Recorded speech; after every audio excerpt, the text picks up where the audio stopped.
السلام علیکم۔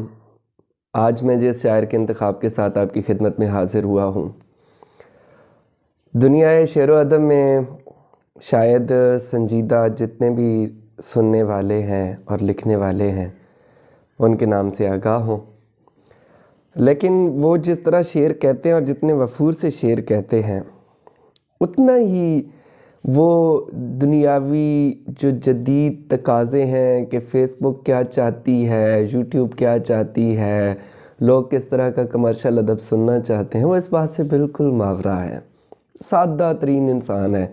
اور میں ہمیشہ سے کلام سے زیادہ صاحب کلام پہ فوکسڈ رہتا ہوں۔ ہمارے بہت اچھے دوست ہیں، درویش منش انسان ہے، میری مراد راکب مختار سے ہے۔ دلاسا دیتے ہوئے لوگ کیا سمجھ پاتے، ہم ایک شخص نہیں کائنات ہارے تھے۔ ایسا شعر کہتے ہیں کہ اندر تک اتر جاتا ہے، لڑکھڑاتا ہوں تو وہ رو کے لپٹ جاتا ہے، میں نے گرنا ہے تو اس شخص نے مر جانا ہے۔ اب یہ وہی کہہ سکتا ہے جو اس کیفیت میں اترا ہو۔ آج میں راکب مختار کی 2 غزلیں آپ کے لیے لے کر آیا ہوں، اور اگر ابھی تک آپ نے چینل کو سبسکرائب نہیں کیا تو آپ چینل سبسکرائب کر لیجئے۔ اور دوسرا ویڈیو اس دینے کا مقصد یہ بھی تھا کہ میں اس ویڈیو کے ساتھ راکب مختار کے فیس بک پیج اور اس کے یوٹیوب چینل کا بھی لنک ساتھ انشاءاللہ دوں گا ڈسکرپشن میں، آپ ان کو سنیے۔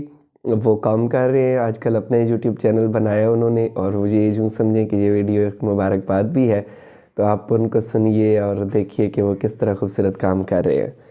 کار دنیا کو ہی دنیاوی خلل کہتا ہے، کار دنیا کو ہی دنیاوی خلل کہتا ہے، تیرا بیکار بڑی عمدہ غزل کہتا ہے، میرے سینے میں کوئی باندھ کے پھینکے اس کو، میرے سینے میں کوئی باندھ کے پھینکے اس کو، ریت کے عارضی ٹیلوں کو جو تھل کہتا ہے، شاخ امید سے کڑوا بھی اتر سکتا ہوں، روز یہ بات مجھے صبر کا پھل کہتا ہے، پردہ داروں کی حفاظت نہیں ہوتی مجھ سے، پردہ داروں کی حفاظت نہیں ہوتی مجھ سے، اپنی دیوار سے یہ تاج محل کہتا ہے۔ اور شعر دیکھیے گا، نوکر اس بات پہ نازاں ہیں، نوکر اس بات پہ نازاں ہیں کئی صدیوں سے، نوکے نیزہ پہ بھی سردار اٹل کہتا ہے۔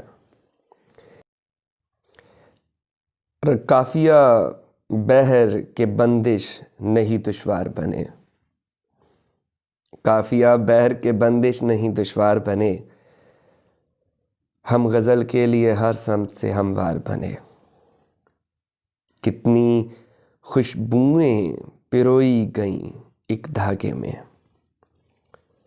جسم چھدوا کے کئی پھول تیرا ہار بنے،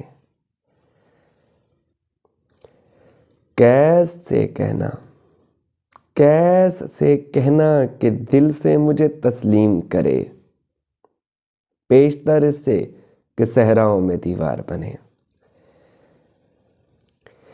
تو میرے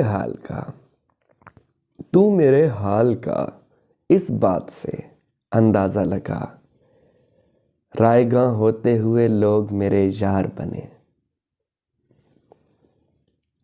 اختیارات میری جان خدا دیتا ہے، اختیارات میری جان خدا دیتا ہے، کوئی راکب ہو تو پھر آپ کا مختار بنے، قافیہ بحر کے بندش نہیں دشوار بنے، ہم غزل کے لیے ہر سمت سے ہموار بنے۔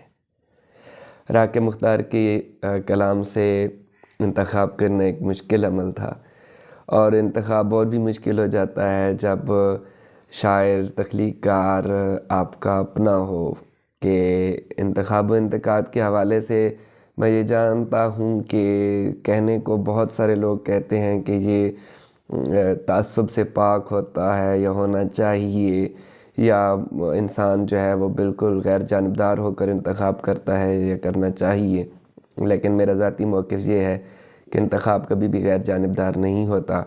انتخابات کے پیچھے وجہ ہوتی ہے، کوئی نہ کوئی لاجکس ہوتے ہیں.